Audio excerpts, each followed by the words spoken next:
നിങ്ങളെ കുപ്പായിട്ട് കണ്ടിട്ട് ആൾക്കാരുണ്ടല്ലോ തെബിലീഗ് ജമാഅത്ത്, അതിലും പെടാൻ പാടില്ല. ഡേഞ്ചറാ. കണ്ടാൽ നമുക്ക് ഇങ്ങനെ തോന്നുപോയി നല്ലോലാണ്. ഡേഞ്ചറാണ്, വെരി ഡേഞ്ചറാ. നമ്മുടെ അനുഭവം ഞാൻ പറയണത്.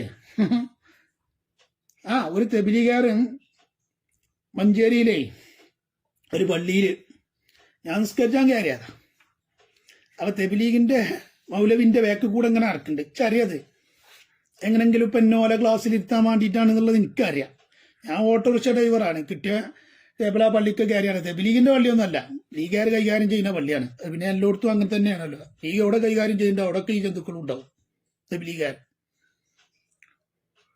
അങ്ങനെ എനിക്കും തോന്നി ഇതിപ്പോ എന്നെ ക്ഷണിക്കാനിക്കാരിന്റെ വേക്ക് കൂടെ അങ്ങനെ നടക്കുന്നത്. അതിൽ ഞാനങ്ങനെ നിന്നാണ്ട് നിസ്കാരമൊക്കെ കഴിഞ്ഞിട്ട് ആ പുറത്തൊരു ബോർഡുണ്ട്, അത് വായിച്ചാണ്.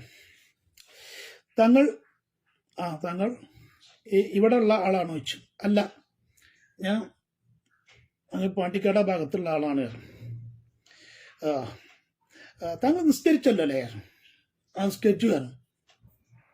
പിന്നെ നമുക്കൊരു ക്ലാസ് ഉണ്ട്, അതിൽ എവിടെ വെച്ചു ഇങ്ങനെ കുറച്ച് ടൈം കഴിഞ്ഞാൽ ഇവിടെ ഉണ്ടാകും, താങ്കൾ ഇവിടെ ഇരിക്കാൻ പറ്റുമോ എന്നൊക്കെ നല്ല തായ്മയിൽ ഇരിക്കാൻ പറ്റും. അപ്പം ഞാൻ ചോദിച്ചു എന്ത് ക്ലാസ്സാണ്? ഇതൊരു റബീഉൽ അവ്വലും ആട്ടോ, അതാ രസം. ഇതൊരു റബീഉൽ അവ്വലാണ്. അപ്പോൾ എന്ത് ക്ലാസ്സാണ് ചോദിച്ചു. മതപരമായിട്ട് പഠിക്കാൻ ഉള്ളൊരു ക്ലാസ്സാണ്. എനിക്ക് ഇവരെ അറിയാം. അപ്പോൾ ഓക്കെ. അപ്പം ഞാനും തന്നെ എന്താണ് റബീഉൽ അവ്വൽ മാസമാണ്. അപ്പം ഞാൻ പറഞ്ഞേ ഒരു 5-8 ആളുകളുണ്ട്. എവിടുന്നൊക്കെ പിടിച്ചു കൊടുന്ന ചെറുക്കന്മാര്, എവിടുന്നൊക്കെ പിടിച്ചു കൊടുന്നൊക്കെയാണ് ചെറുക്കന്മാരെ. അങ്ങനെ ഒരു 5-8 ആൾക്കാരും പിന്നെ 2 മൗലവി. പായസമൊക്കെ ഉണ്ട്. എനിക്കാദ്യം പായസം തന്നു. ഞാൻ പറഞ്ഞു അവിടെ കെട്ടേറ്. കാരണം എനിക്ക് പിന്നെ പായസമല്ലേക്കാരും കിട്ടിയ. കാരണം ഞാൻ അവിടെ പോയിരിക്കണം എന്താണ് ഈ തെബിലീഗ് ജമാഅത്ത് പേച്ചതാണോ അല്ലേ എന്നുള്ളതൊക്കെ പത്തപ്പിരി ഉസ്താദിന്റെ ഒരുപാട് പ്രസംഗത്തിൽ ഇവര് മൗലിദിന് എതിരാണ്, റബീഉൽ അവ്വൽ മാസത്തിൽ മൗലിദൊന്നും ഓതൂല എന്നൊക്കെ പത്തപ്പിരി ഉസ്താദ് പറഞ്ഞ് ഞാൻ കേട്ടു. ഞാൻ അത് വെച്ചിട്ട് തന്നെ ഇങ്ങനെ റബീഉൽ അവ്വൽ മാസമാണല്ലോ. അപ്പൊ ഇവിടെ ക്ലാസ് തുടങ്ങുന്നതിന് മുമ്പ് ഞാൻ പറഞ്ഞേ, ഞാൻ അങ്ങോട്ട് പറഞ്ഞു, ഇപ്പൊ വലിയ മൗലവിമാരൊക്കെ കയറും, ഓല വലിയ ദത്ത ഈമ അല്ലെങ്കിൽ ദത്ത മൗലവി. ഞാൻ പറഞ്ഞു ക്ലാസ് തുടങ്ങുന്നതിന്റെ മുമ്പ് ഇത് റബീഉൽ അവ്വൽ മാസമാണല്ലോ അല്ലേ? അപ്പൊ മൗലവിമാര് റബീഉൽ അവ്വൽ മാസമാണ്, അതിനിപ്പോ എന്താണ് ചോദിച്ചു എന്നോടൊരു മൗലവി. അതിനിപ്പോ എന്താണോ മൗലിദ് ഓതുകാരൻ? ഞാൻ മൗലിദോ അല്ല, ഇത് മൗലിദ് ഓതുന്ന ക്ലാസ് അല്ലായിരുന്നു. അല്ല, ഞാൻ പറഞ്ഞു ഒരു നല്ല പരിപാടി, നിങ്ങളിപ്പോൾ ക്ലാസ് എടുക്കുകയാണ്, നിങ്ങളെ കാഴ്ചപ്പാടിൽ ഇപ്പോൾ നല്ലൊരു പരിപാടിയാണ്, അപ്പം എന്നാ നമുക്കൊരു മൗലിദ് ഓതിയിട്ടാണ് തുടങ്ങിയാലോ എന്ന് ചോദിച്ചു. താങ്കൾ പിന്നെ സ്വീപ്പാക്കരുത്, നല്ല രീതിയിൽ തന്നെയാണ് ഒരു പറയണത്.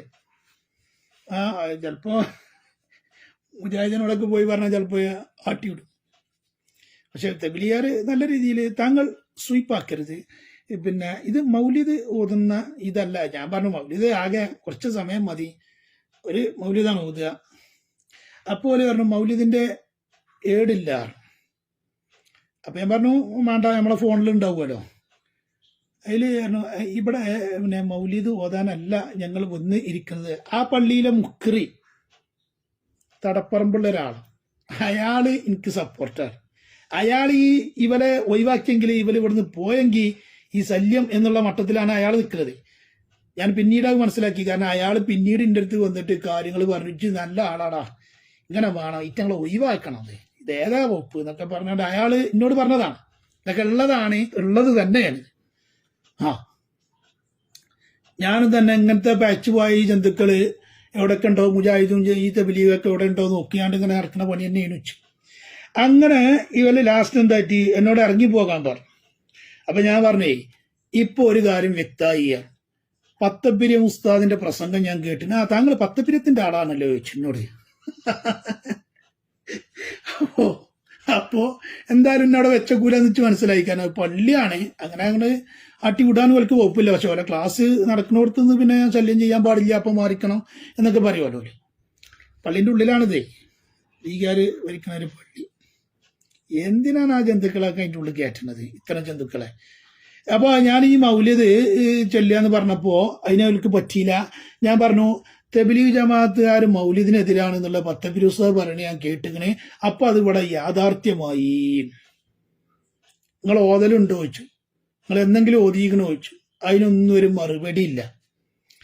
അതിന് ഞാനെന്താട്ടി ഞാനങ്ങനെ പോന്നു കേട്ടോ അവിടുന്ന്. ഇനി തോന്നുന്ന 4-5 ആൾക്കാർ പോലും ഇല്ലേ, ഞാൻ ഒറ്റക്കുമല്ലേ. അപ്പം ഞാൻ വല്ല ഇറങ്ങി പോന്നു. പോകാൻ പറഞ്ഞിട്ട് പോകുന്ന തന്നെയാണ്.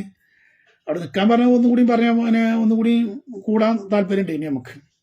അതേ സമയത്ത് ഞാൻ അവിടുന്ന് ഇറങ്ങി പോന്നപ്പോൾ വല്ലൊരു മൗലവി വേക്ക് കൂടെ എന്നോട് വന്നിട്ട് പറയണേ, താങ്കൾ ഇപ്പൊ ഈ ചെയ്തത് ഒരിക്കലും ശരിയായില്ല. ഞാൻ പറഞ്ഞു, ഓ, ഒരു തബ്ലീഗുകാരന്റെ മുമ്പിൽ ഞാൻ ഈ ചെയ്തത് ഏറ്റവും വലിയ ശരിയാണ്. അതിലയാൾക്ക് കീറടിച്ചു കേട്ടോ. പുറത്തൊക്കെ ഇറങ്ങിയപ്പോളേ അയാൾക്ക് കീറടിച്ചു. താങ്കളെന്താ അങ്ങനെ പറയുന്നത് ചോദിച്ചു എന്നോട്. ഞാൻ പിന്നെ എങ്ങനെ പറയേണ്ടത് ചോദിച്ചു. ഞാൻ ചെയ്തതാണ് ശരി എന്നുള്ളത് എനിക്ക് 100% ഉറപ്പാ. കാരണം മുത്തനബി സല്ലല്ലാഹു അലൈഹി വസല്ലം തങ്ങളുടെ മദ്ഹ് പറയല്, മൗലിദ് ഓതല്, ഇത് ഞാൻ ഒരു ക്ലാസ് തുടങ്ങുമ്പോൾ നമുക്ക് തുടങ്ങിയിട്ട് ഈ മൗലിദിനോട് കൂടി നമുക്ക് തുടങ്ങാന്ന് പറഞ്ഞപ്പോ നിങ്ങളാണ് ഇതിനെ എതിര് നിന്നത്, അതാ തെറ്റ് എന്ന്. അതിൽ മൂപ്പരിനോട് പറയുകയാണേ, ഞങ്ങളെ കൂടെയുള്ള ആ ചെറുക്കന്മാരൊക്കെ അറിയോ ചോദിച്ചു. അറിയൂല അറിഞ്ഞു. മൂപ്പര് അറിയോ വെച്ചാലും ഇന്നയാളെ വ്യക്തിപരമായിട്ട് അറിയോ എന്നുള്ളതല്ല ചോദിക്കുന്നത്. അവരൊക്കെ കള്ളിൻ്റെയും കഞ്ചാവിൻ്റെയും ഒക്കെ അടിമപ്പെട്ടുകൊണ്ട് ജീവിച്ച ചെറുക്കന്മാരാണ്. അവരാണ് ആ മുന്നിലിരിക്കുന്നത്. അവരടിയിലിട്ടുകൊണ്ട് ഇത്തരം സംസാരം താങ്കൾ നടത്തിയത് ശരിയായില്ല. ഞാൻ പറഞ്ഞു, അവരാണ് ചോദിച്ചു. അവരടിയിൽ ഞാൻ ആ നടത്തിയ സംസാരമാണ് ശരിയായത്. എന്തായാലും തബ്ലീഗ് ജമാഅത്ത് ശരിയല്ല എന്നുള്ളത് വെച്ചറിയാം. പിന്നെ ഓൾക്ക് എതിര് പറയൽ തന്നെയാണല്ലോ ശരി. അപ്പൊ ഞാൻ പറഞ്ഞു, ഞാൻ ആ ചെയ്തതാണ് ശരി. നിങ്ങളവർ കള്ള് കുടിക്കണ്ടെങ്കിലും കഞ്ചാവ് അടിക്കണ്ടെങ്കിലും അതൊക്കെ ഹറാമാണ്. തോബ ചെയ്താൽ പടച്ചോൻ പുറത്തു കൊടുക്കും. വിശ്വാസം നഷ്ടപ്പെട്ടാല്, തബ്ലീഗിന്റെ വിശ്വാസമായാല്, തബ്ലീഗിന്റെ വിശ്വാസം എന്താ? മുത്തനബി സല്ലല്ലാഹു അലൈഹി വസല്ലം തങ്ങളെ നിസ്കാരത്തിൽ പോലും ആ മുത്തനബി സല്ലല്ലാഹു അലൈഹി വസല്ലം തങ്ങളെ വിളിക്കാതെ ഒരു മുസ്ലിമിന്റെ നിസ്കാരം പടച്ചറബ് സ്വീകരിക്കൂല. നിർബന്ധമാണ് മുത്തനബിനെ നിസ്കാരത്തിൽ പോലും വിളിക്കല്.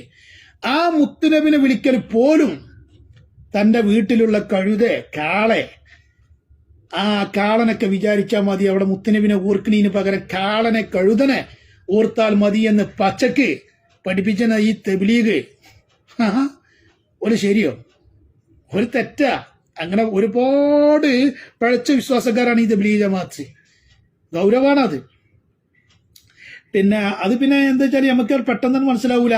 സുന്നി ഉള്ള എടുത്ത് അവിടെ വന്നാണ്ട് ചിലപ്പോൾ ദ്വാരക്ക് ഒക്കെ കജ്ജൊന്തിച്ച് കാണ്ടും ചിലപ്പോൾ ഏതെങ്കിലുമൊക്കെ മൗലിദിലൊക്കെ വന്നാണ്ട് ഇരുന്നാണ്ട് ആൾക്കാരെ പറ്റിച്ചാൻ വേണ്ടിയിട്ടേ. അതാണ് ഞാൻ പറഞ്ഞത്, ഇത് ഗൗരവമാണ്. ഇത് നമ്മൾ അറിയാതെ നമ്മളതിൽ പെട്ടുപോകും. അതാണ് ഞാൻ പറഞ്ഞത് ഗൗരവമാണ് എന്നുള്ളത്. അറിയാതെ നമ്മളതിൽ പെട്ടുപോകും. അപ്പൊ അത്തരം സംഗതികളൊന്നും ഇല്ലാതിരിക്കാനാണ് ഞാൻ ഈ പറയുന്നത്. അപ്പോ അത്രക്കാരാണ് അവിടെ വന്നിരിക്കുന്നത്. അവരടിയിൽ വെട്ടിച്ചാണ്ടാണ് താങ്കൾ ഇങ്ങനൊക്കെ പറഞ്ഞത്. ഞാൻ പറഞ്ഞു, അവരിപ്പോ കള്ളുടിച്ചിട്ടുണ്ടോ കഞ്ചാവ് അടിച്ചിട്ടുണ്ടോ എന്ന് ഞാൻ കണ്ടിട്ടില്ല. പക്ഷെ അത് ചെയ്യുന്നുണ്ടെങ്കിൽ ഏറ്റവും കടുത്ത തെറ്റാണ്, ഹറാമാണ്. പക്ഷെ നിങ്ങൾ അവരെ ചെയ്യുന്നത് എന്താ? അവരെ ഈമാൻ കളിയല്ലേ ചോദിച്ചു. അവരെ വിശ്വാസം നഷ്ടപ്പെടുത്തിയല്ലേ നിങ്ങൾ തബ്ലീഗ് മതത്തിന്റെ വിശ്വാസമല്ല അവരിലേക്ക് കുത്തിവെക്കുന്നത്. മുത്തനബിന്റെ മദ്ഹ് പോലും പറയാൻ പറ്റാത്ത നിങ്ങളെ മുത്തനബിന്റെ മൗലിദ് ഓതി പറഞ്ഞപ്പോ അതിന് വരെ തടസ്സം നിന്ന് നിങ്ങളാ തെറ്റുകാരണം.